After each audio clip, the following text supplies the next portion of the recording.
Kindness to your enemies is one way to ask for trouble.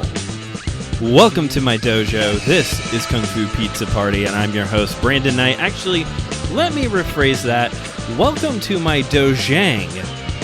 I'm your host, Brandon Knight, and this is KungFuPizzaPrty, and I'm here today to celebrate International Taekwondo Day with my review of When Taekwondo Strikes, starring the Grandmaster himself, Jhoon Rhee.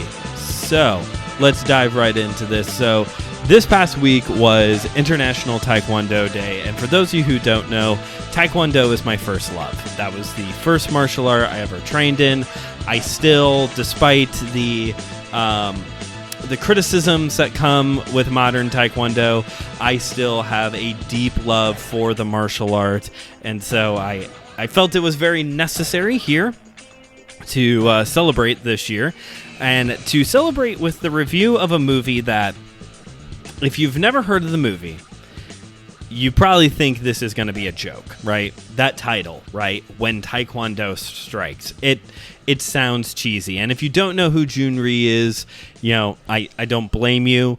But this movie, having watched it and sat with the history surrounding this movie, it's definitely not on the same level as Enter the Dragon, Ip Man, Drunken Master, but it's close. It was enough. This movie is so much of a mandatory watch that I decided after this movie that I would sit down and make a playlist on Captivate of the movies from this first year.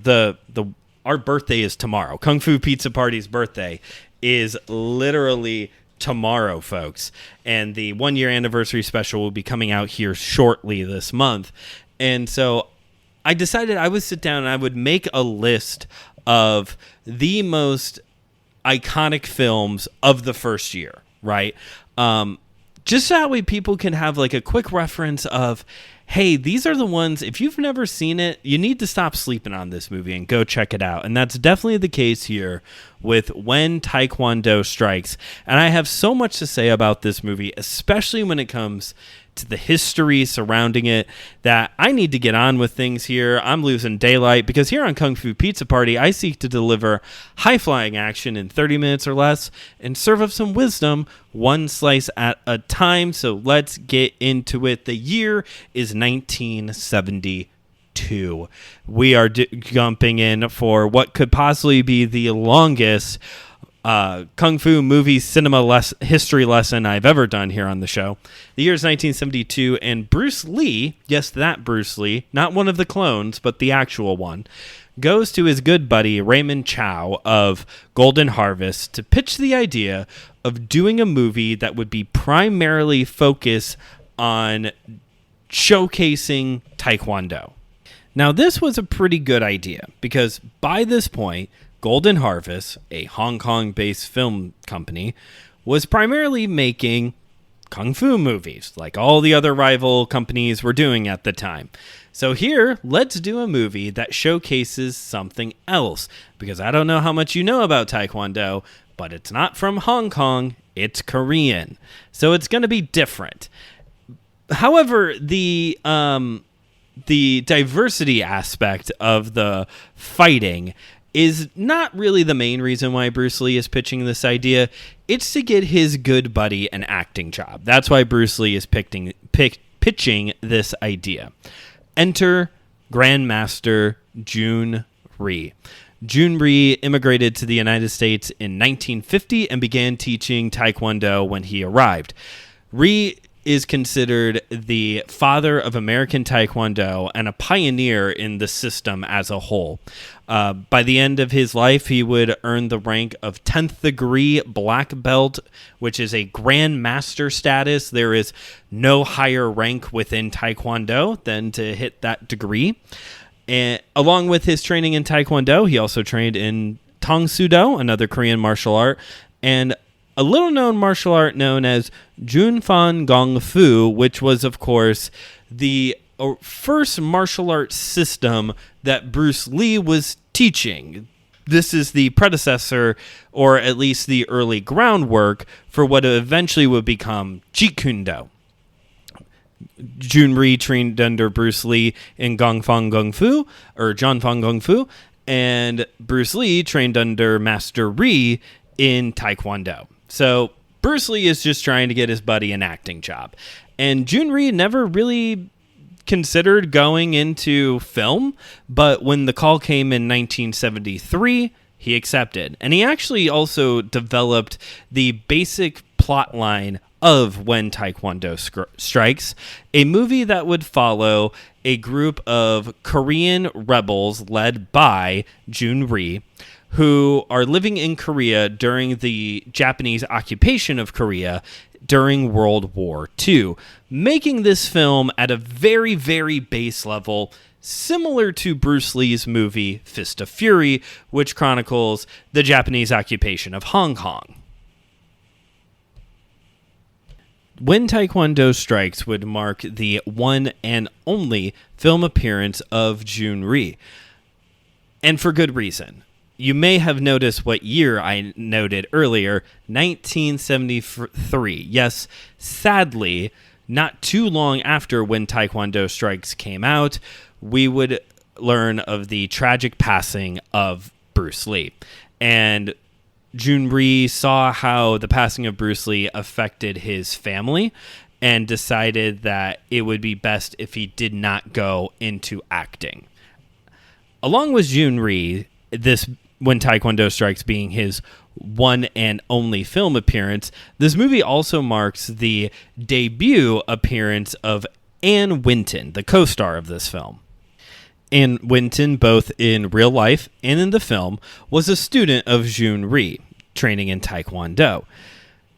She was very vocal about the representation of women in martial art media, and this movie actually marks the first time in Hong Kong film history that a Caucasian woman martial artist was playing a role in a film. So this movie in of itself, when it comes to female representation in martial art media, is a very historic film. We have both the making this a historic moment with the appearance of Grandmaster Jhoon Rhee, and a historic appearance as it is the first time a female Caucasian martial artist is in a movie. Now, also, sadly, we will not know what Anne Winton thinks of the current state of women representation in martial art media, because tragically she was murdered by her husband in 1982. One last bit, just to try and kind of bring us back to a little bit of a happier note, maybe, after two kind of devastating blows back to back with this history lesson. Again, you caught the date, 1973, and the production company, Golden Harvest, so you can very easily guess who is also in this movie. Yes, buried somewhere within the amount of stuntmen is Sammo Hung and Yuen Bio. And actually, Sammo Hung is also credited with being the fight director for this film. And boy, did he pour his heart into this movie when it comes to the fight sequences. A lot of really good fight sequences in this movie. My favorite one was the fact that early on in this movie, Jhoon Rhee is working with a local Catholic priest whose niece is Anne Winton, Anne Winton's character. And so a lot of the early, really like the first third of the movie is spent inside of this church. And so there's all these great fight sequences taking place in this church. For all of us who grew up in church, they do the thing that we all have secretly wanted to do. They're running across the tops of the church pews, having fights, standing and balancing on top of the church pews. It's somewhat reminiscent of both Master of the Flying Guillotine, there's a whole fight scene where people are fighting standing on top of pegs, and there's like spears sticking out of the ground. Or in Ip Man 2, when Sammo Hung and Donnie Yen are fighting on that table that's like wobbling the whole time. It's every church kid's dream to have ran across the top of the pews and to even balance and fight someone on top of it as well. But the fight choreography goes to even greater lengths at different points. This movie does a great job showcasing the precision, high-flying kicks of Taekwondo. You can tell the difference, or at least I can tell the difference that, like, oh, these people are doing Taekwondo, and they're emphasizing how crisp and accurate the kicks are in this movie, as opposed to how other kung fu movies depict fight sequences. Another interesting thing about this movie is the use of camera angles. I know this is a cliche, but there are aspects of the camera work in this movie that is ahead of its time, or at least very different and experimental compared to a lot of other movies at the time. Again, it's 1973. Drunken Master is going to come out like 10 years later, over 10 years later. And there's stuff they're doing in this movie with the camera work that actually it looks better than what they do in Drunken Master. Obviously, this same year is when Enter the Dragon comes out, and Enter the Dragon has the whole famous mirror fight sequence. There's nothing to the scale of that, but they definitely, again, they're getting creative with how they are shooting the fight scenes. One of the great examples of this, they do it a lot, so it does get a little tasking at some points, but one of the big ones is anytime there is a takedown, someone is being thrown to the ground, the camera rolls to the side along with the person being thrown to the ground. So it ends up when the person hits the ground, the camera is like sideways. So it's a cool visual. It happens a lot. So it gets a little like, okay, this is starting to feel more gimmicky than anything else. But it was different. It's unique. There's other angles in how the film is shot, upwards, downwards, at different sides. That, again, it's not necessarily the more straight on shots that you see in a lot of these 70s and 80s even kung fu films. One of my other favorite works of cinematography in this film actually comes with a bit of a like symbolic meaning behind it. So one of the other women who are training in Taekwondo, Jhoon Rhee's sister in the film, she is attacked by Japanese swordsmen, and she gets her hands on one of these katanas and starts sword fighting. So you have this great like Korea versus Japan in the Japanese element, you know, Taekwondo versus Aikido, and here the Taekwondo person is going to take on the sword of Japan and ends up winning. She wins this fight. I don't think, unless you're like really engrossed in World War II history, I don't think we quite understand the what was going on there with the Japanese occupation of these different countries during World War II. And sadly, a lot of what I have learned through that or about that time period isn't from school. It's through kung fu movies. It's through people who either remember it happening or had parents who lived through it, and just kind of Japan is occupying a place that is not theirs and trying to take it over. And some of us have problems with that in nowadays. You know, you look at like Russia and Hungary, or the complicated but also not so complicated nature of the Israel-Palestine situation of like, and as a white American, like, I don't really even understand that because, my people were the ones who did show up. Well, I guess I can't say that for certain, but, the English were the ones who knocked out the Native Americans. We occupied their country and took it over. So it's like we don't quite understand it, and we don't really talk about it too much in our educational system. And yet it's still going on today in other countries, and we kind of did that here. Like, and this kind of goes back to, I promise I will get to the cool shot. It's worth the wait. This kind of goes back to that line I opened up with. This comes in early in the movie. Jhoon Rhee says it to the priest, and it's supposed to be reminiscent of Jesus's teaching of love your neighbors, love your enemies, pray for those who persecute you, the whole bit. And Rhee's character basically brings to light the real world, like the real world scenario that can come from that if you are going to love your enemy, to be kind to your enemy, that is inviting trouble. That is inviting your enemy to do more trouble to you. Actually, in this scene, just before Jhoon Rhee says this line, one of the Japanese soldiers smacks him, and he just keeps turning his cheek, which is another teaching of Jesus, to turn the other cheek if somebody is attacking you. Not so much physically like this, but kind of in like a persecution kind of way.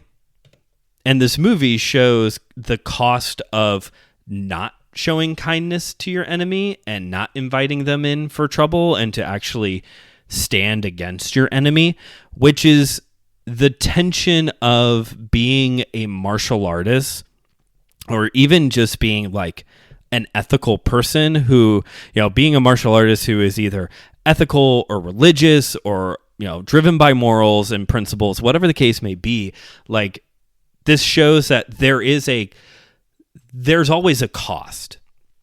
Whether you want to stand upon principle of, no, I am going to win this person with kindness, I'm going to beat this person with love, or I'm actually going to dismiss kindness and stand and fight against my enemy for the greater justice of my people, that there's always a cost. People get tortured in this movie. Like, people get killed.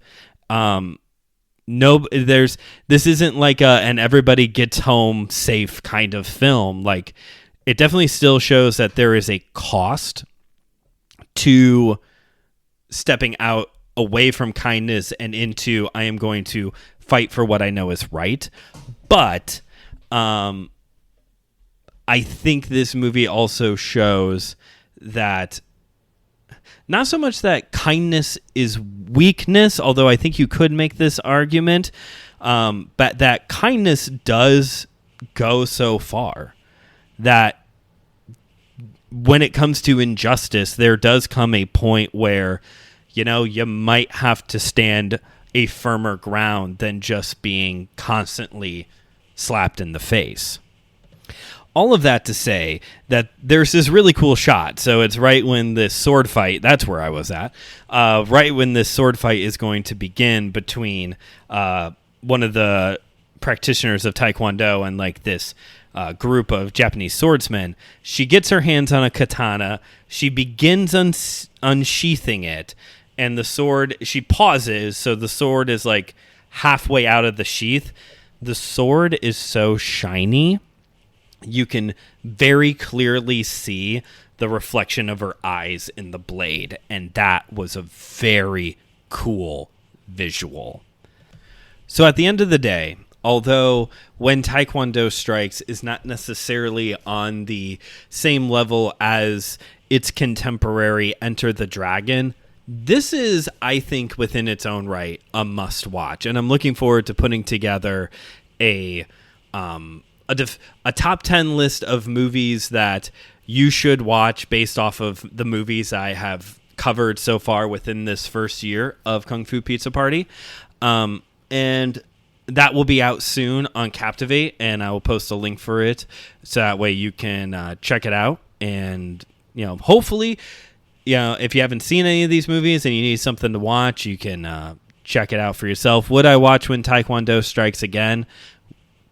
That should be the title of the sequel that never happened.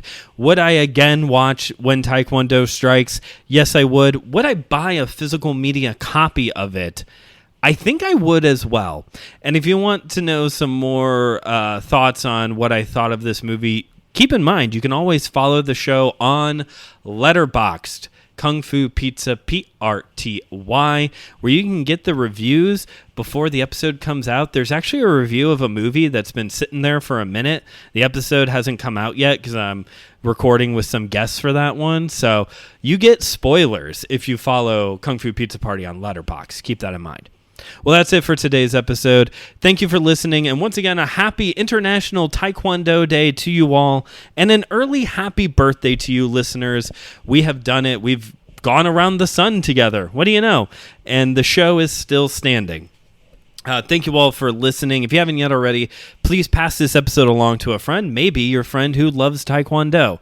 Or maybe your friend who hates Taekwondo. Either way, make them listen to it. You can also follow the show on Instagram at KungFuPizzaPrty. Check out my YouTube channel, Studio 219, a place for faith and pop culture. And check out the other great shows here on the Anazao Ministries Podcast Network, like Why I Don't Like, Systematic Geekology, Friday Night Frights, and of course my sister show, My Seminary Life, where I talk about all things faith and theology and ethics and philosophy and all that kind of stuff if you're looking for a little bit more of that wisdom slice part. Keep in mind, there is a t-shirt sale going on, and it's going to be wrapping up here pretty soon. Bonfire.com/2025kungfu. You can find a link for it in the description of this episode. Once that anniversary show comes out, the sale is over. The shop is gone. The t-shirts and hoodies and crew necks will no longer be available, so get them while they're hot, hot, hot. And you know what? Take a picture of yourself and post it. Tag the show. I'll share it on our story.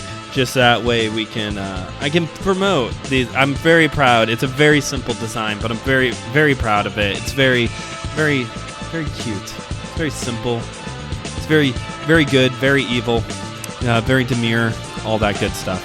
And I think that's it by way of plugs. I am so excited for when this 1-year anniversary special does come out, because there's a lot of things in the work for year 2. New guests, new specials, new events. Hello. Even that, it's going to be a lot of fun. But until then, this has been Kung Fu Pizza Party, where I have delivered high-flying action in 30 minutes or less of the Taekwondo variety this time, and served up some wisdom one slice at